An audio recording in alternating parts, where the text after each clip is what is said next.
£1 million player arrived at Nottingham Forest this morning in his white Jaguar, and Mrs. Trevor Francis was there too. They were met by assistant manager Peter Taylor, and discussions began at once. Manager Brian Clough arrived sometime later, his regular game of squash, the preliminary to the day's talks. July 24th, 2023, Marbella, Spain. The sun is already climbing over the Mediterranean, warm and indifferent, the way it always is on the Costa del Sol. Inside a quiet apartment a few streets back from the water, Trevor Francis, Britain's first £1 million footballer, a European Cup winner, a man who had survived a heart attack and buried his wife and kept going anyway, died alone. His family called it a huge shock. He had just passed his annual health checks. He had been walking every day. He had been doing everything right, and still, quietly, without warning, the heart gave out. The end of Trevor Francis wasn't loud, it wasn't scandalous, it was just a man, a room, and a morning that never finished. Trevor Francis grew up in Plymouth, the kind of place that produces tough, grounded people. Football was his way out, and he moved fast. By 16, he was already playing First Division football for Birmingham City, a teenager doing things that grown men couldn't. Defenders twice his age couldn't live with him. The scouts noticed, the clubs noticed, and by 1979, Brian Clough came calling. Nottingham Forest paid £1 million for Francis that year. No British club had ever spent that much on a single player. The number was staggering, the kind of fee that follows a man around, that becomes part of who he is, whether he likes it or not. Clough, being Clough, had no interest in letting it go to Francis's head, so he made the £1 million man make tea for the staff. He sent him to play on muddy park pitches for the A-team. He made it very clear that the price tag meant nothing inside that dressing room. Francis took it. He didn't sulk, didn't push back, didn't let the ego that £1 million valuation could reasonably have built do any damage. And then, in his very first game in European competition, he scored the winning goal in the 1979 European Cup final against Malmo. One game, one goal, the biggest prize in club football. Quiet, dignified, and completely devastating. That was Trevor Francis. Behind all of it, there was Helen. They met when they were both teenagers, and they married young.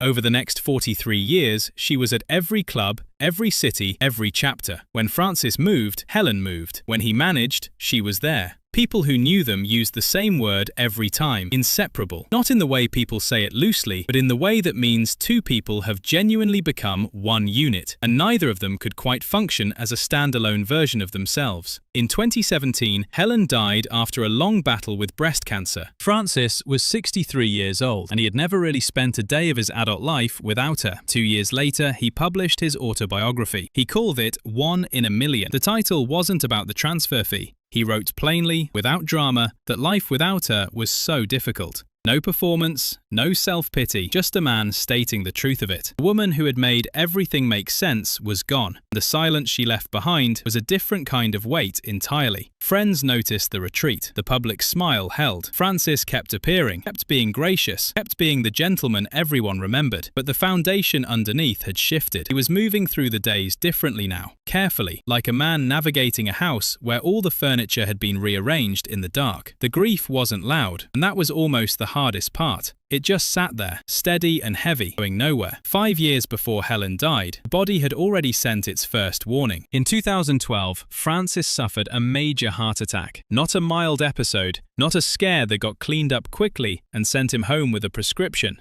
A serious, life-threatening event that took doctors 11 hours to correctly diagnose. 11 hours. By the time they finally understood what was happening inside his chest, Francis had already been through the kind of night that changes a man's relationship with his own mortality. He said afterward that he felt lucky to be alive. That wasn't a phrase he used loosely, meant every word of it. After 2012, he became almost methodical about his health. Daily power walks, strict routines, the kind of discipline that comes not from vanity, but from a man who has genuinely stared at the edge and decided he'd rather not get that close again. He monitored himself. He showed up to his annual checks. He did the work. And for a while, the body cooperated, but the career had left its own marks, and they weren't all physical. Managerial years were complicated in ways his playing days never were. At QPR, Francis fined a player named Martin Allen for missing a match to attend the birth of his child. The backlash was immediate and unforgiving. A nation that had always seen Francis as the consummate gentleman suddenly had a different story to tell about him, and the gap between those two versions was uncomfortable for everyone, probably including Francis himself. He was a man who prided himself on doing things the right way. To be publicly cast as the villain of that particular story didn't sit easily. Then came Crystal Palace and Simon Jordan and 2003. Jordan sacked Francis on his birthday, not the day before, not the week after, his actual birthday. Jordan later joked that he could have posted the P45 in a birthday card, which said something about Jordan's character, but it also said something about how football had started treating a man who had always carried himself with quiet dignity. That was Francis's last job in management. He walked out of the dugout for the final time on the day he turned another year older.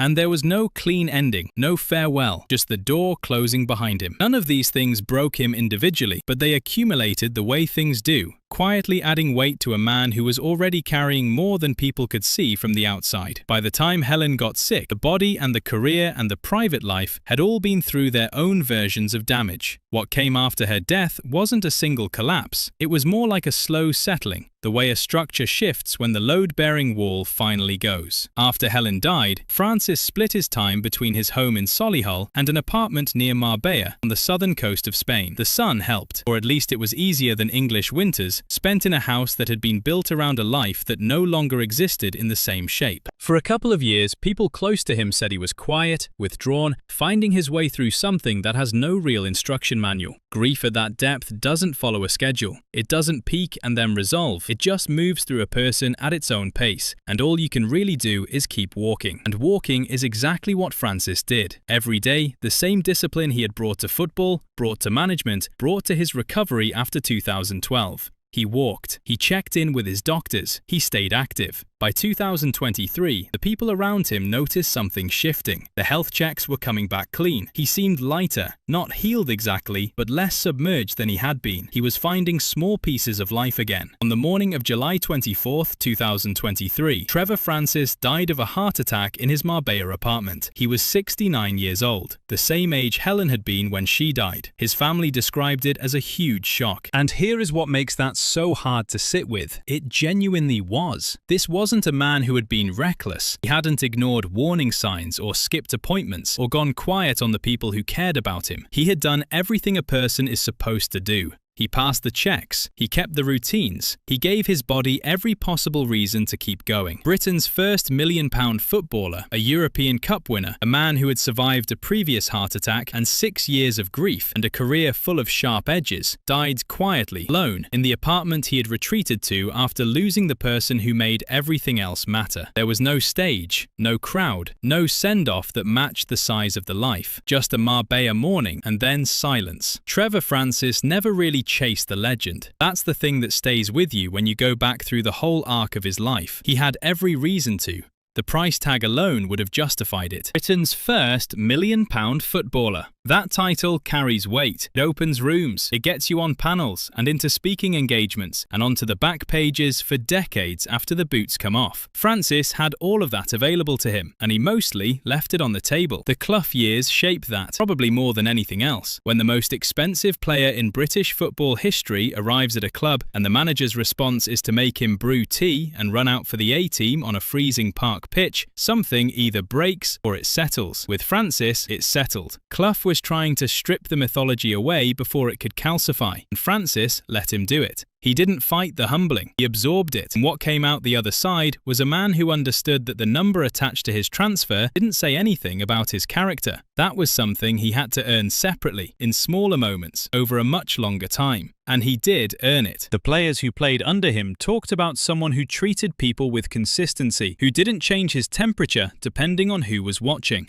The managers and coaches who crossed his path came back to the same word, the same one his family used, the same one journalists reached for when they ran out of more specific things to say. Gentlemen. In a sport that has never been short of loud voices and sharp elbows, that word costs something. It doesn't get applied to men who haven't worked for it. His autobiography sits in an unusual place in the canon of football memoirs. Most of them are settlements, old scores, old grudges, the version of events that the author once lodged in the record before someone else gets there first. 1 in a Million isn't that. There's no settling of scores in it, no late career bitterness dressed up as reflection. It's a book about a woman. A long, plainly written love letter from a man who is trying to work out how to exist in the world without the person he had built everything around. The transfer fee gave the title a double meaning, but Francis knew which meaning he was writing toward. Helen was the 1 in a million. Everything else was context. That's his legacy, and it sits in a genuinely strange place if you try to measure it by the usual standards. Historic transfer fee, yes. European Cup winner, yes. Respected manager who took Birmingham City to the League Cup final and guided Sheffield Wednesday through some of their better years, yes. But talk to the people who actually knew him, and those things tend to come second. What they reach for first is the marriage, the 43 years, the way he was with her, and the way he was without her. You can ask whether that's a tragedy or the best version of a life, and there's no clean answer. A man who is defined more by love than by achievement. In a world that mostly measures men by what they won, there's something right about that. There's also something painful about watching someone spend 6 years slowly losing their footing because the person who grounded them is gone. Both of those things are true at the same time. The story doesn't resolve them, it just holds them together. What Francis left behind isn't a complicated legacy in terms of reputation. Nobody is going back through the archive looking to revise the verdict. He was good, he was decent, he won things, he managed with integrity most of the time, he loved his wife completely. That's the record. The Martin Allen fine sits in there, awkward and unresolved, a reminder that even the most consistent people have moments that don't fit the story cleanly. The Crystal Palace ending sits in there too, bitter and undignified in the way football so often is to the people who gave it the most. Those are footnotes. The main text is cleaner than most. He was a man who arrived at the top of English football as a teenager, carried the weight of an impossible price tag without crumbling under it, scored the goal that won a European Cup in his first appearance in the competition, then spent the back half of his life trying to be the same person whether anyone was watching or not. That's not nothing. In fact, for a sport that has a long history of eating its own, it's closer to everything. The football world lost him on a Tuesday morning in Spain, in the middle of summer, and most people were on holiday and the fixtures hadn't started yet. The tributes came quickly, and they were genuine, which is not always the case. Managers who had competed against him, players who had learned from him, supporters who remembered him lighting up grounds in the late 70s and 80s. The word gentleman appeared so many times in those tributes that it stopped sounding like a compliment, started sounding like an accurate description of something specific and real.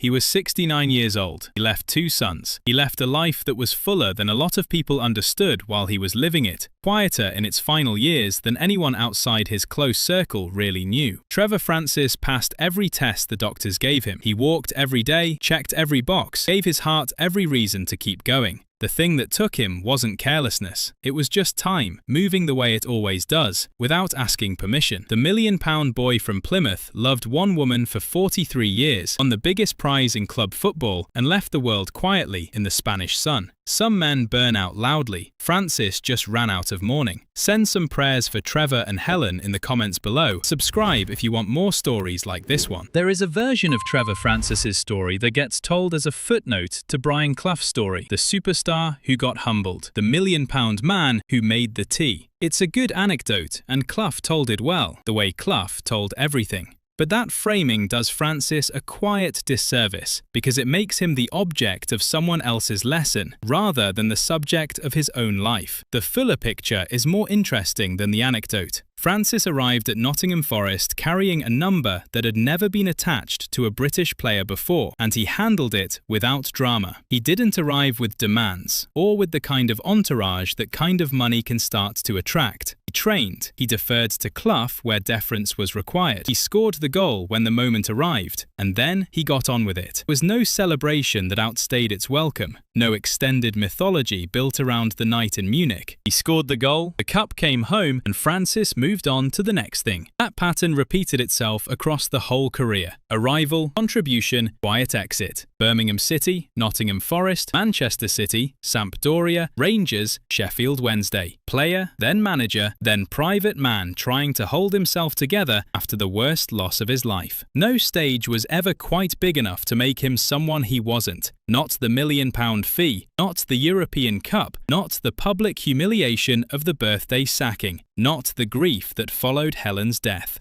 He remained, through all of it, recognisably himself. That's rarer than it sounds. Football has a way of reshaping people, of pressing them into whatever the moment needs them to be. The superstar, the villain, the fallen hero, the cautionary tale. Francis resisted most of those shapes. He stayed quiet and grounded and consistent, even when consistency cost him something. Even when the quiet meant people underestimated what he was carrying. By the end, what he was carrying was considerable. A heart that had already broken once, medically speaking, in 2012. A career that had ended not with a farewell, with a P45 slipped under the door. 6-year absence where the person who made the house feel like home was no longer in it. And still he walked. Still he showed up. Still he passed the checks and made the calls and kept moving forward because that was who he was and because, on some level, there was nothing else to do. The Marbella apartment wasn't a retreat from life. It was where he went to keep living it, on his own terms, in the sun, at whatever pace the days would allow. That he died there, on a quiet Tuesday morning, having done everything right, is the part of the story that doesn't resolve cleanly. There is no lesson in it, no moral to extract, just a good man, at the end of a full life, gone before anyone was ready. Non-Liverpool game, a goal. We have this view of Liverpool as this pass the ball around and create a chance. This was a long punt out from Ray Clements, a flick on from John Toshak, and I'd run off the wing diagonally and put it in with the next touch. Steve Heighway was a force of nature on that left wing. Fast, direct, impossible to contain. He wore the red of Liverpool like it was made for him, and for most of the 1970s, he was one of the most exciting players in England. But what if I told you that behind all that brilliance, behind every trophy and every standing ovation, Steve Heighway was always fighting a battle most people never saw. And now, at 78, the man who helped build Liverpool's dynasty is living a life that would break your heart if you knew the full story. His daughter has started to speak. What she's revealed tells us something painful about what football really does to the men who give it everything. We're going to go through the chapters of his life, from the glory to the grief, because there's far more to this story than the highlight reels ever showed. And stay with us, because the part about what happened at Liverpool's academy and why he walked away is the part nobody ever talks about. Let's go back to the beginning, because this is where you start to understand the weight Heighway carried his entire career. It was 1970. Liverpool signed a winger from Skelmersdale United who had a degree in economics and politics from the University of Warwick. Think about that for a second. It wasn't just unusual in football. The hard, unforgiving world of 1970s English football, it made him a target from day one. His teammates called him Big Bamba after Bamba Gascoigne, the host of University Challenge. It sounds harmless enough, like a bit of dressing room banter, but in that era, in that culture, carried a sharper edge. The message underneath it was simple: you don't really belong here. Football in the 1970s was built on toughness, on sweat and grit, and a certain kind of working-class identity that had no room for a man who'd spent years in lecture halls studying political theory. The unspoken question hanging over Heighway every single day is whether a man like him could survive in a world like this. And here's the thing, he answered that question every time he stepped on the pitch. He was direct, brave, relentless. He didn't shy away from the physical side of the game, ran at defenders who wanted to hurt him, and he kept running. But no matter how many times he proved himself between the white lines, that outsider label followed him. It followed him through his playing days, through his coaching career, and in some ways, it never fully left. Daughter has spoken about how that early sense of not quite belonging shaped everything that came after. Need to prove himself, refusal to compromise.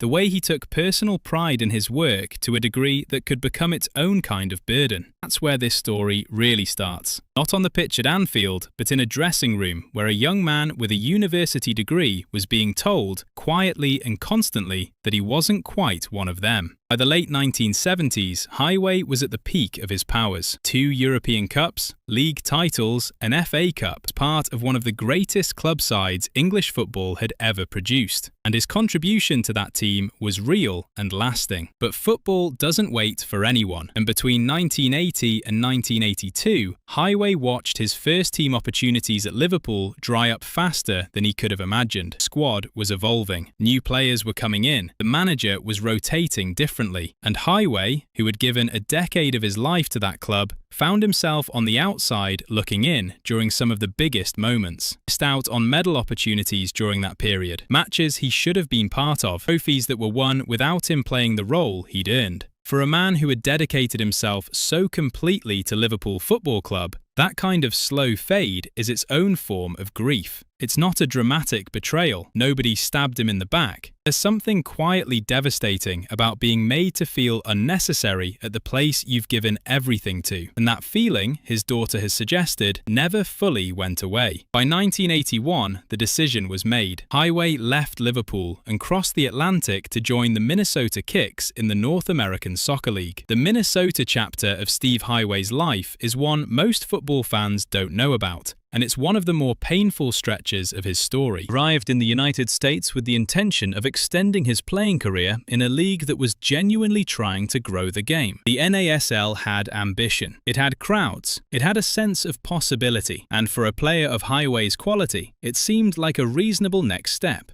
The Minnesota Kicks were in serious trouble. The club was riddled with financial problems that went far deeper than anyone on the outside could see. The money was unreliable, the structure was unstable, and eventually the franchise folded entirely, leaving Heighway without a club, without a clear future, and far from home. Think about what that moment looks like for a man who'd spent his entire professional life inside one of the most well-run football clubs in the world. Liverpool under Shankly and Paisley was a machine, organised, stable, purposeful. Minnesota was the opposite of everything he'd known. He described that period as unhappy. That's the word he used. Not devastating, not catastrophic, just unhappy. And somehow, that understatement makes it feel worse. He eventually found his way into coaching and consultancy work with Umbro, rebuilding piece by piece. But the American dream had turned into something much harder, and it left a mark on him that took years to process. Make sure to like and subscribe. And now, back to the video. Here's where the story takes a turn that most people completely miss. After his playing days, Heighway came back to Liverpool, not as a player, but as the man responsible for building the next generation. He became the head of Liverpool's academy, and what he built there was, by any measure, extraordinary. Michael Owen, Robbie Fowler, Steven Gerrard, Jamie Carragher. These weren't just good players. These were generational talents, and Steve Heighway had a hand in shaping every single one of them.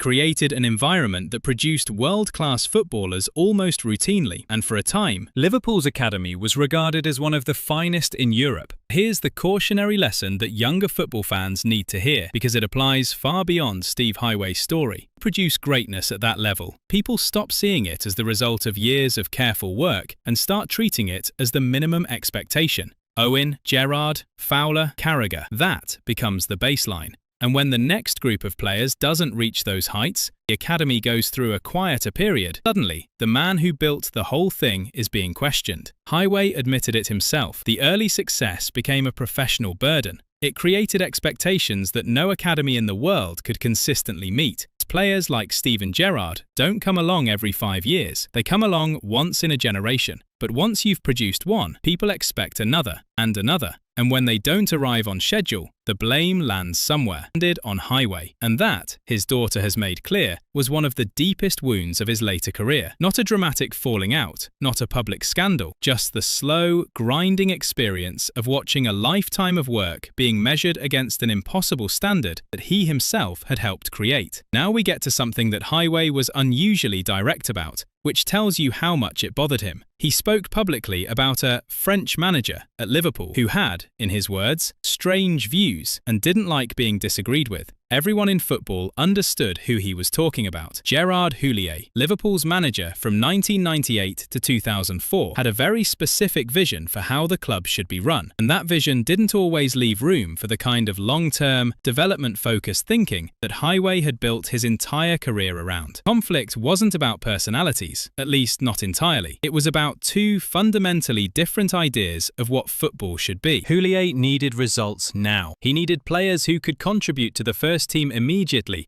or at least very soon. Heighway was thinking in 5-year cycles, nurturing players through their teenage years, building character and technique before worrying about first-team readiness. Those two philosophies were always going to clash, and when they did, Heighway found himself in a position that will feel familiar to anyone who has ever tried to do things the right way inside an organisation that's being pulled in a different direction. He had the track record, he had the results, he had Gerrard and Owen as living proof that his methods worked, but none of that gave him the protection he needed when the man at the top of the club wanted things done differently. The cautionary lesson here is one that goes beyond football. When the culture around you changes and the new people in charge don't share your values, your past achievements don't automatically protect you. In football, and in most industries, loyalty runs upward, not downward. Men at the top decide the direction. Men who built the foundations often find themselves working against the current. Heighway kept working. He kept believing in what he was doing, but the friction was real, and it wore him down in ways that only became fully visible much later. In 2007, Liverpool's youth team won the FA Youth Cup. It was a moment of genuine celebration, a trophy that validated everything Heighway had been building. You'd expect that kind of victory to be followed by a new contract, a renewed mandate, a public acknowledgement of what he'd contributed. Instead, Heighway retired almost immediately after the win. He was 60 years old, still sharp, still passionate about the work, and when he spoke about his reasons, he was careful but telling. He said he wasn't sure what the future held. He said the decision felt right at the time. Read between those lines for a moment. A man who had spent decades building Liverpool's academy, who had just won a major youth trophy, who had produced some of the greatest players in the club's modern history, walked away immediately after what should have been a crowning moment. That's not a retirement, that's an exit. His daughter has been more candid about what that period looked like from the inside. The restructuring of the youth setup under Rafael Benitez's regime had changed the landscape around Heighway in ways that made his position increasingly difficult. Internal politics had shifted, the support structures he'd relied on were being reorganised, and the environment that had allowed him to do his best work was no longer quite the same. He won the Youth Cup, and then he left, and the club that he had served for the better part of 4 decades moved on without much fanfare. There was no grand send-off, no sustained public tribute, just a quiet exit after a career that deserved far more acknowledgement than it received. That is one of the harder truths his daughter has had to sit with. Here's where the story becomes something more personal than football politics or club hierarchies. The men who dedicate their lives to sport, especially at the level Heighway dedicated himself, don't leave the game cleanly, they carry it with them. The habits, the identity, sense of purpose that came from being inside a football club every single day, those things don't disappear when the job ends. And when they're gone, the absence is enormous. Heighway had been a Liverpool man since 1970. Nearly 4 decades of his life were spent inside that club in one capacity or another. And then, in 2007, it was over. No gradual wind down, no transition period. Just the sudden stillness of a life that had been defined by constant motion and purpose. His daughter has spoken about how that transition affected him, the loss of routine, the loss of belonging, the loss of the daily environment that had given his life its structure for so long. For a man who had always been driven by purpose, who had always had a project, a group of young players to develop, standard to chase, the silence that followed his departure was genuinely difficult to adjust to. And the hardest part wasn't the silence itself, it was watching Liverpool carry on, season after season, without so much as a backward glance. The club didn't pause, it didn't grieve the loss of him, it just moved forward, the way institutions always do, leaving the man who poured 37 years into it, standing on the outside of something he'd helped build from the ground up. And then there's the physical reality of a life spent in professional sport. The body keeps the score, as they say. Heighway was a player who ran and ran, who threw himself into challenges, who played through the physical demands of top-level football across more than a decade. At 78, those years are felt in ways that don't show up in the record books. His daughter's revelations about his current life paint a picture of a man who is quieter now, slower, dealing with the accumulated weight of everything the game asked of him. Not broken, not bitter, but carrying something heavy, the way men of his generation often do, without making too much noise about it. And here we arrive at the hardest part of this story. Steve Heighway gave Liverpool Football Club the best years of his life, not just as a player, though his contribution on the pitch was real and lasting, but as the man who came back and quietly, methodically, built the production line that delivered Steven Gerrard, Michael Owen,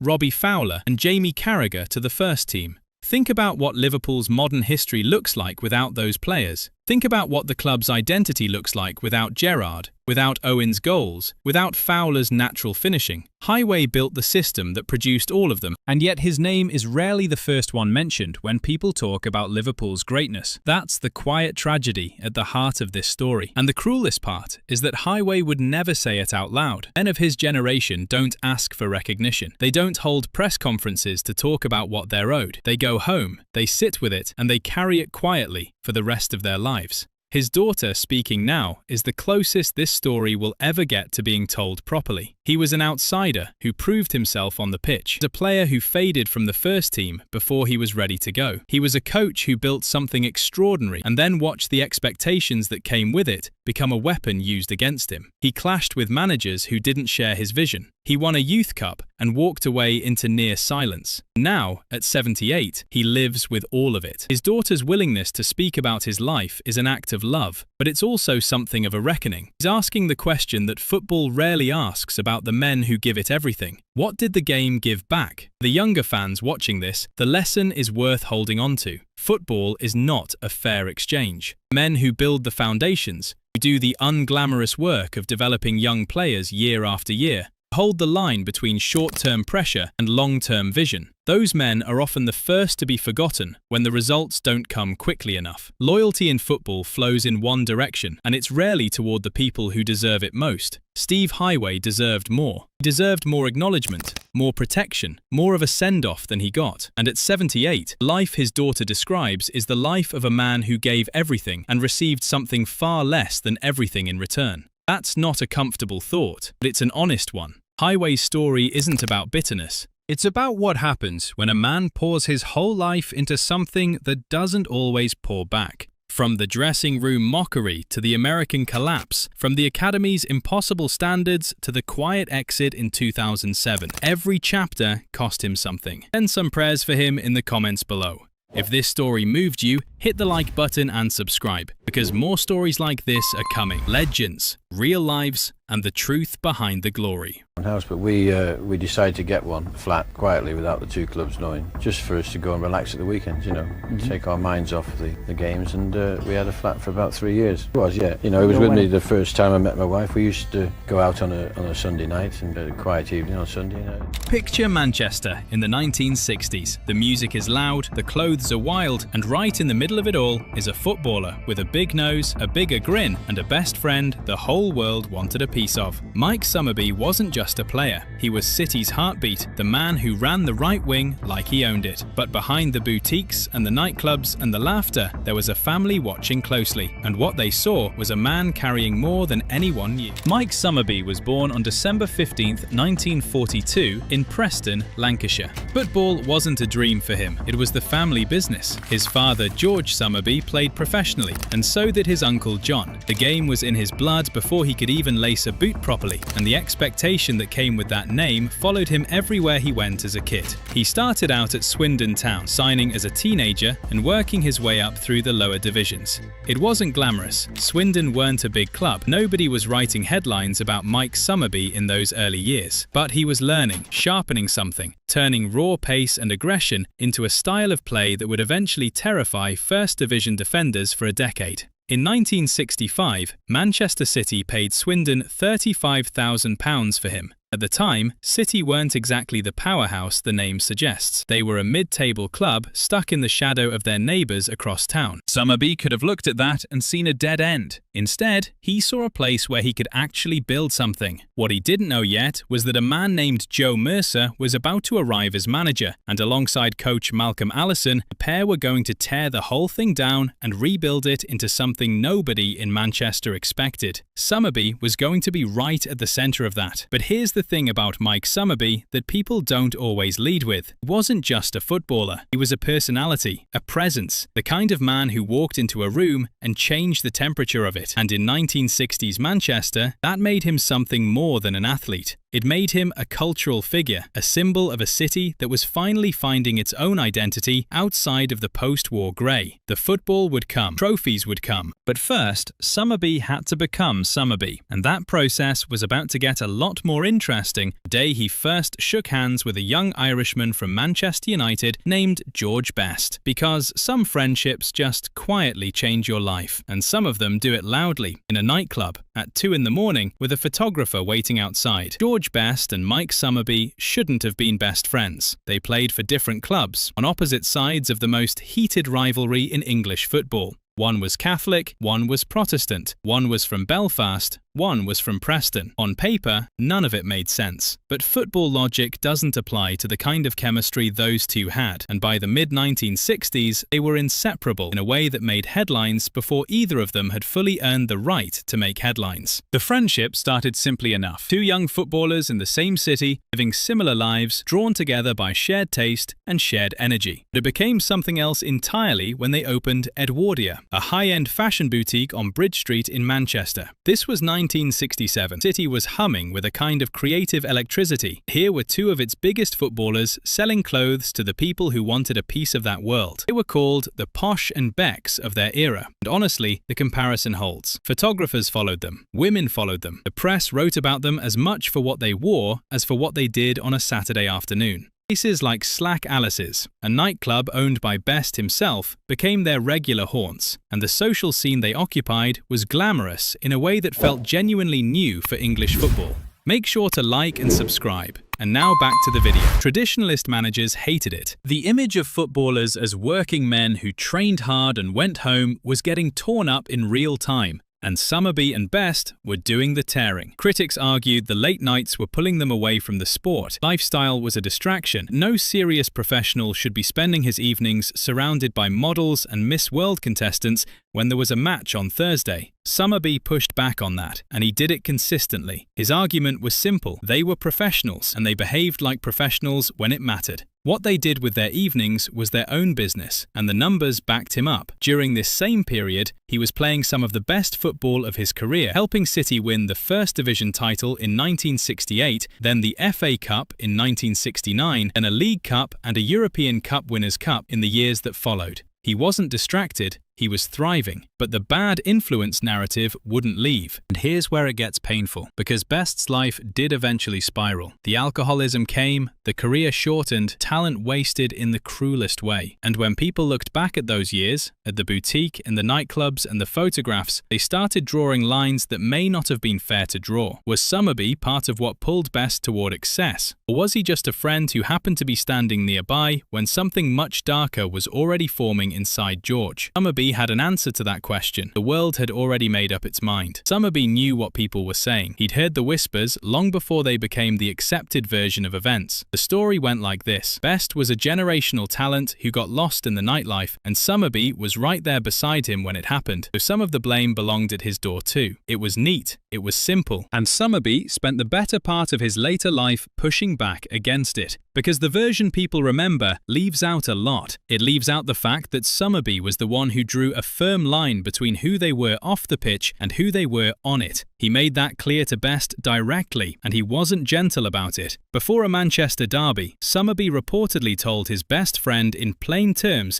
that if Best tried anything cute out there, tried to embarrass him or showboat at his expense, he'd kick him. Not a joke, not banter between mates. A statement of professional intent from a man who took 90 minutes of football completely seriously, regardless of who was on the other side. That's the part the bad influence story doesn't fit neatly around. Summerbee wasn't dragging Best toward a lifestyle. They were two young men with money, fame, and the freedom of a city that was reinventing itself around them. The nightclubs and the boutique and the photographers were the setting, not the cause of anything. Best's alcoholism was a disease, not a consequence of staying out late with a friend from City. But grief doesn't always follow logic, and when Best left the world in November 2005, after decades of struggle with his health and his drinking, Summerbee felt the loss in a way that the public only partly understood. This wasn't a teammate or a business partner who had gone. This was the person who had known him best during the years when life felt completely open. Anything seemed possible. Manchester was theirs in some real sense. Summerbee spoke about Best's passing with a restraint that felt earned rather than rehearsed. He didn't perform the grief. He carried it quietly, the way men of his generation were taught to carry things. Inward, contained, shown only in the small moments when the guard came down. People who were around him in those weeks said he wasn't quite himself, that something had gone out of the room. What made it harder was the narrative that kept resurfacing in the coverage of Best's death. The retelling of the boutique years, nightclubs, the lifestyle, all of it framed as context for the tragedy. Every time those stories ran, Summerbee's name was in them, not as a villain exactly, but close enough to make it sting. He'd spent 40 years being described as the fun half of a friendship, and now that friendship was being used as evidence for something he didn't believe was true. He never publicly blamed the press for that framing. He never made a scene about it or gave a bitter interview. He did instead was what he'd always done. He stayed loyal to Best's memory, to the truth of what their friendship had actually been, to the idea that two men could live fully and still show up and do their jobs when the whistle blew. The boutique closed, the nightclubs faded, the photographs became archive material. But the question of what Summerbee owed to that friendship and what that friendship cost him would follow him into the years ahead. And the next place that cost would show up wasn't on a television screen or in a newspaper column. It was closer than that. It was at home, the shape of his son, wearing the same sky blue shirt. Mike Summerbee gave Manchester City everything he had. His legs, his years, his name. And that name, as it turned out, was the heaviest thing he ever handed to anyone, because the person he handed it to was his son. Nicky Summerbee signed for Manchester City in 1994. On paper, it looked like a fairy tale. The son of a club legend, returning to continue the family line, wearing the same colours his father had made famous, playing in front of supporters who still sang Mike's name. But fairy tales and football rarely share the same ending. What Nicky walked into wasn't a celebration. It was a trap built entirely out of expectations he hadn't set and comparisons he couldn't win. The city that Nicky joined wasn't the city his father had helped build. This was a club in decline, sliding down the divisions, cycling through managers, searching for an identity it had lost somewhere in the previous 2 decades. Results weren't coming. Patience was gone. And when fans needed somewhere to direct their frustration, Nicky became a convenient target. The accusations started almost immediately. Nepotism, favoritism, the idea that he was only there because of his father's name rather than his own ability. Whether that was fair or not didn't much matter to the people singing it from the terraces. Nicky has spoken about this in the years since, honestly and without self-pity. He said that joining Manchester City was a mistake, not because of what it did to his football, but because of what it did to his relationship with the club his father loved. Every bad performance became a referendum on the Summerbee name. Every dropped cross or misplaced pass was filtered through a story that had nothing to do with him and everything to do with his dad. He couldn't separate himself from it, and the harder he tried, the more stuck he became. For Mike, watching this from close range was something else entirely. He'd spent his playing years building a reputation at that club, earning the right to be spoken about with genuine affection. And now the same club, the same fans, were using his legacy as a weapon against his son. He didn't speak about it publicly in the way Nicky eventually did. That wasn't his style. He absorbed it the way he'd absorbed most things. Quietly, internally, without making a show of the damage. There's a particular cruelty in hearing the word nepotism thrown at your child. Because it doesn't just attack the child, it attacks the father too. It says the name you built, the years you gave, the goals you scored, for something dirty that got passed down like a favour rather than earned through decades of hard work. Mike had bled for that shirt. He'd taken hits from defenders who played the man, not the ball, because that was how you dealt with Summerbee back then. To hear that history reduced to a footnote in an argument about whether his son deserved his place, that wasn't just unfair, it was a kind of erasure. But people close to him said it landed hard. There's something particular about watching your child struggle in the place you succeeded, carrying your name and getting hurt by it. It's not guilt exactly, because Summerbee hadn't done anything wrong. He hadn't pushed Nicky towards City or manufactured the move. But there's no clean word for what a father feels when his son pays the price for his own greatness. It sits somewhere between pride and grief. It doesn't resolve neatly. Nicky moved on from City, went to other clubs, built a career on his own terms away from the shadow. But the Manchester chapter left a mark on both of them. And it wasn't the last time Mike Summerbee's loyalty to that club would cost him something in front of an audience. By 2011, Mike Summerbee had been a Manchester City ambassador for years. The role suited him in some ways. It kept him connected to the club he'd given his best years to, let him carry the history forward, put a familiar face on something the newer generation of supporters were still learning to love. He wasn't a pundit. He wasn't trying to be. He was a witness, a living piece of what City had been before the rebuilding started. And that role came with a quiet dignity he wore comfortably. But dignity has a breaking point, and Summerbee found his on live television. After a Manchester derby in 2011, he appeared as a guest on Sky Sports, alongside pundits Dwight Yorke and Brian Swanson. The conversation turned, as it often did in those years, toward comparisons between the two clubs. Their history, recent form, the balance of power shifting across the city. The tone was familiar. Casual, kind of dismissiveness towards City that had been baked into football broadcasting for so long it barely registered anymore, and something in Summerbee snapped. He accused the network directly of running propaganda for Manchester United, not suggested it, not implied it, said it, on air, visibly angry, leaning forward, voice tight, in a way that left the other guests momentarily speechless. Yorke looked uncomfortable. Swanson looked like he wasn't sure where to put his eyes. The studio went quiet for a beat longer than television studios are supposed to. The clip circulated quickly. The reaction was split. City supporters who'd spent decades watching their club treated as the smaller half of the city found something cathartic in it. Critics called it unprofessional, embarrassing, the kind of outburst that undermined his own reputation. Sky reportedly pulled him from future appearances for a period afterward. What most people missed in the noise was what the moment actually revealed. This wasn't a man who'd lost his composure over a bad segment. This was someone who had watched his club get minimized, overlooked, and talked down for the better part of 40 years. Someone who had given everything to that club, a time when nobody outside Manchester was paying attention, and he'd finally had enough of pretending it didn't bother him. The outburst wasn't a loss of control. It was the most honest thing he'd said in years. His family understood it that way. His son Nicky, who knew better than most what it meant to carry City in your chest and absorb what came with that, later spoke about his father's loyalty, not as a performance or a PR role, but as something genuinely felt, right to the bone. Mike Summerbee didn't love Manchester City because it was his job to. He loved them because they were the place where he became himself. And he'd defend that on live television or anywhere else. Consequences be damned. He carried that love into old age, and it never went quiet. The man who ran the right wing without flinching, who opened a boutique with his best friend, who watched his son struggle under the weight of his own name, he stayed exactly who he was. Stubborn, funny, loyal, and completely unwilling to pretend otherwise. Some players leave a club.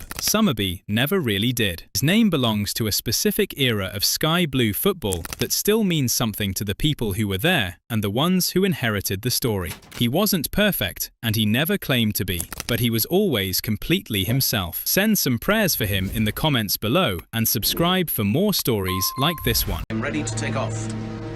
Beeline 609, your clearance expires at 3-1. Time now is 3-0. Cleared for takeoff, right turn out. Thank you. Rolling.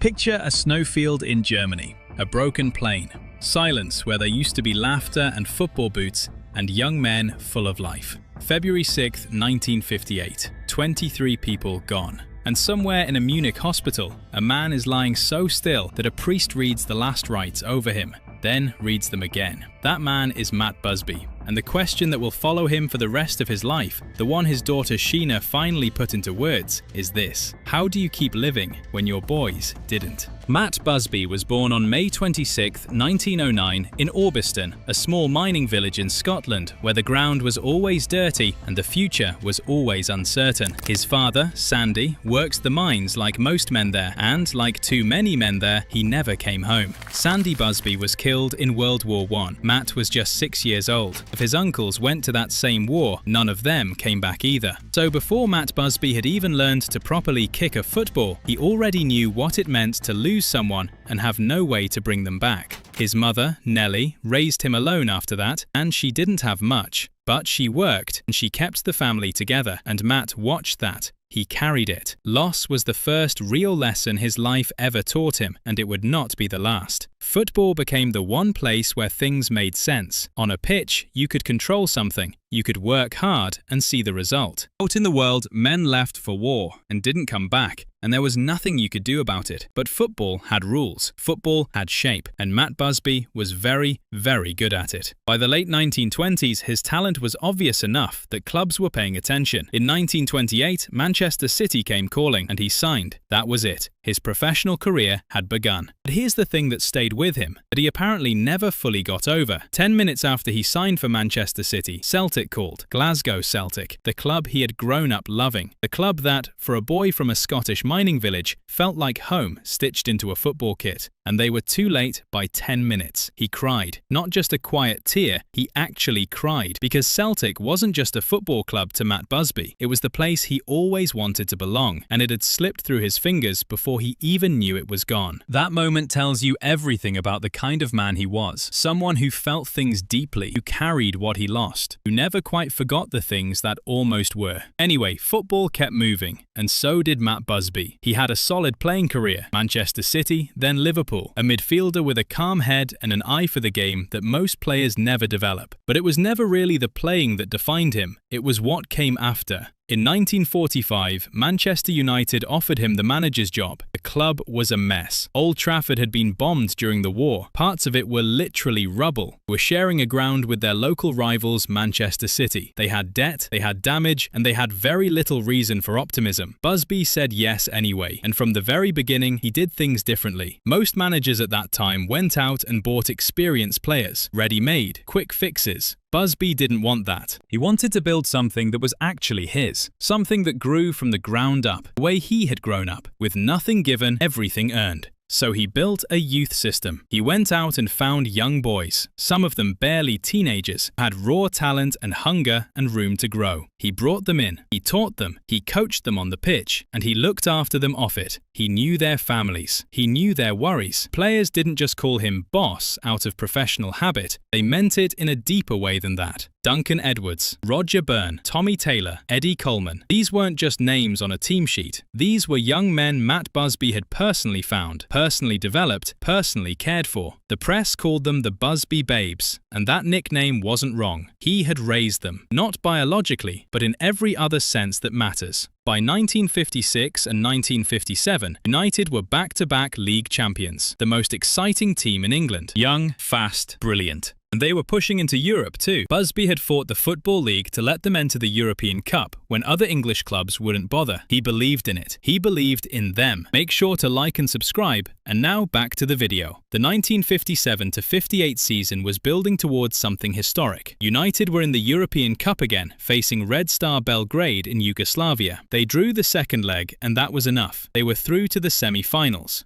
The players were flying. The future felt enormous. On February 5, 1958, the team boarded a plane in Belgrade to head home. Busby was with them, his staff were with him, his boys were with him. They stopped to refuel in Munich. The weather was bad, snow and slush on the runway. Plane attempted to take off, failed. Attempted again, failed again. The passengers waited. Some of them were playing cards, some were chatting. The mood was relaxed, the way it gets when you've just come through a big game and you're heading home. They tried a third time, and that is where the story of the Busby Babes, the most joyful chapter in Manchester United's history, comes to an end. The plane never made it off the ground. On February 6, 1958, the third takeoff attempt ended in catastrophe. The aircraft overran the runway, flipped a house and broke apart. 23 people died. 8 of them were Busby's players. 8 of the young men he had personally found, developed and loved like sons, gone in seconds on a grey German afternoon. Roger Byrne, Tommy Taylor, Eddie Coleman, Mark Jones, Jeff Bent, David Pegg, Billy Whelan and Duncan Edwards. The one who many believed was going to be the greatest English footballer who ever lived, who fought for 15 days before he finally left the world too. Matt Busby was pulled from the wreckage alive, barely. His injuries were catastrophic. He was rushed to the Rechts Isar hospital in Munich, where his condition was so severe that a priest was called to his bedside to read the last rites. Then, when he deteriorated again, they read them a second time. 2 times the church prepared him for death. 2 times, somehow, he held on. But here is the thing his daughter Sheena would later speak about, the thing that gets lost when people only talk about the survival. When Busby eventually became conscious, when the fog of injury and medication slowly began to lift, he had to be told what happened. He had to be told, one by one, which of his boys had not made it. And that, by every account, was the moment that nearly finished him in the way the crash could not. He had survived. They had not. And for a man who carried loss as deeply as Matt Busby always had, who lost his father at 6, who lost his uncles before he could count them, who understood in his bones that some absences never fill, this was not something he could process and move on from. This was something he absorbed into himself and carried forward every single day. He told his wife Jean he was done with football. He couldn't go back. He couldn't sit in a dugout and watch young men play the game and not see their faces. Jean listened. She understood. And then she told him quietly that he had to go back, that the players who survived needed him, that the club needed him, that walking away wouldn't bring anyone back, and staying might at least mean something. So he went back. He rebuilt Manchester United a second time. And in 1968, exactly 10 years after Munich, he stood on the Wembley pitch as his team became champions of Europe. The famous image, Busby in tears, clutching the trophy. The world saw joy. And there was joy there, real and earned. But Sheena has spoken about that night in a way that reframes the picture entirely. Those weren't just tears of triumph. They were tears for Duncan Edwards and Roger Byrne and Tommy Taylor and all the others who should have been standing there with him. The European Cup had always been Busby's dream, yes, but by the time he won it, it had become something else too. It had become an act of remembrance, a way of finishing something for them. He said as much privately. The trophy was for the babes. Winning it didn't close the wound. If anything, standing on that Wembley pitch made the absence more visible, not less. The joy and the grief arrived together that night. 2 things that could not be separated, wrapped around each other so tightly that one kept feeding the other. That was the weight Matt Busby carried out of Munich. Not just the scars on his body, the names, all 8 of them, every morning for the rest of his life. Now here is something that doesn't get talked about enough when people tell the Matt Busby story. Because the story usually ends at Wembley, 1968. The tears, the trophy, the redemption. And in a way, that's a clean ending. It wraps things up nicely. But Matt Busby didn't stop existing in 1968. He lived for another 26 years after that night. And some of those years were harder than people realize. Not because of tragedy this time, but because of something quieter and, in its own way, just as painful.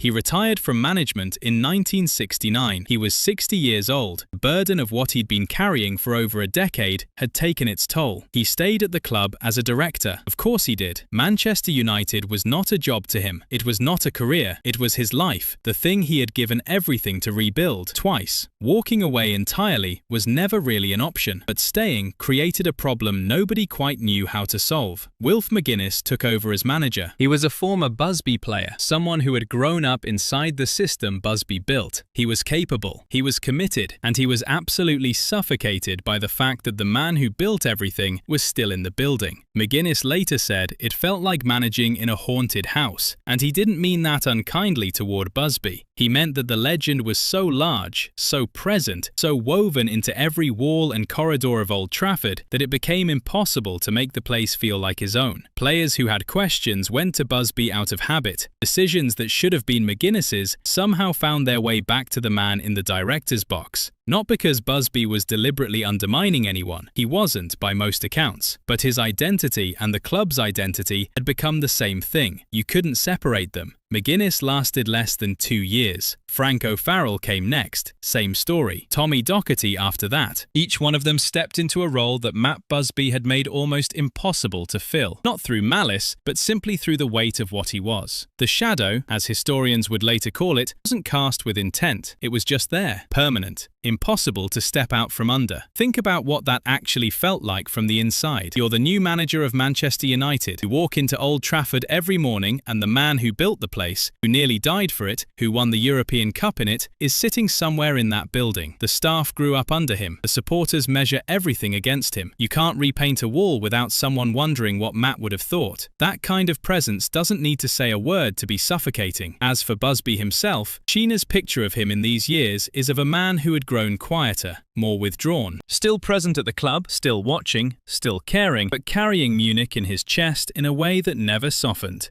He sat in the stands through the struggles of the 1970s and watched the club he had built twice drift into mediocrity. Relegation battles, managers cycling through, the excitement that had defined United under him, gone. He didn't say much about it publicly. That was his way. He kept things close. He held his grief privately. He held his frustrations the same way. But at home, with Jean and with Sheena, different man showed through. One still searching for something that felt like peace. By the late 1980s, Matt Busby was in his 80s. His health was slowing. The big public appearances were fewer, but he was still there, still watching, still connected to the club that had consumed the better part of his entire life. And then Manchester United did something that, quietly, hurt him in a way he never spoke about publicly. The club removed his commemorative plaque. They took away the personal seats his family had always held in the director's box. Seats that, for a man who had given 50 years to that place, who had nearly died for it, who had rebuilt it from rubble, not once, but twice, felt like more than just seats. They felt like belonging. Sheena spoke about this directly. Her father said nothing to the press. He never made a scene. That wasn't his nature. But at home, behind closed doors, it cut him. The man who built Old Trafford into what it became had been made to feel like a visitor in his own house. There is a particular kind of pain in that, the quiet, undignified kind, and Busby absorbed it the same way he absorbed everything else, without complaint.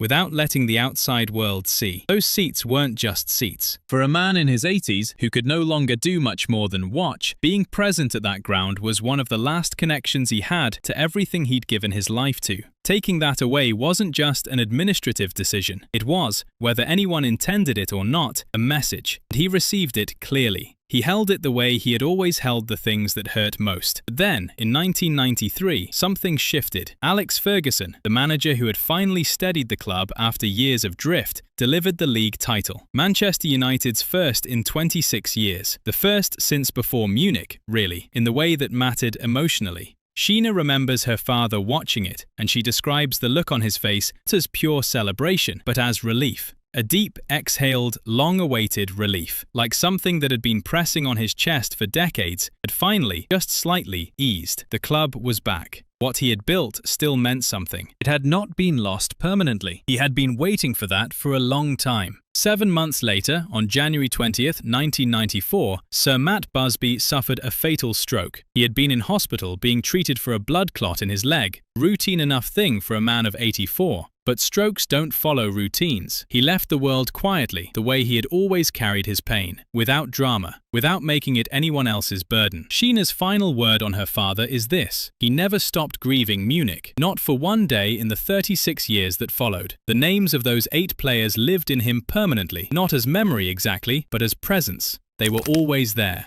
And yet, and this is the part that Sheena wants people to understand, he never stopped loving football either. The game that put him on that plane. The game that took his boys. He loved it anyway. He gave it everything anyway. Because for Matt Busby, football was never separate from the people who played it. And as long as he loved those people, he could never walk away from the game. That was the man behind the legend. Some men are remembered for what they won. Matt Busby should be remembered for what he carried and kept carrying, without ever letting it break him. He built twice from nothing, grieved quietly his whole life, and never asked for sympathy. Send some prayers for him in the comments below, and subscribe for more stories like this one.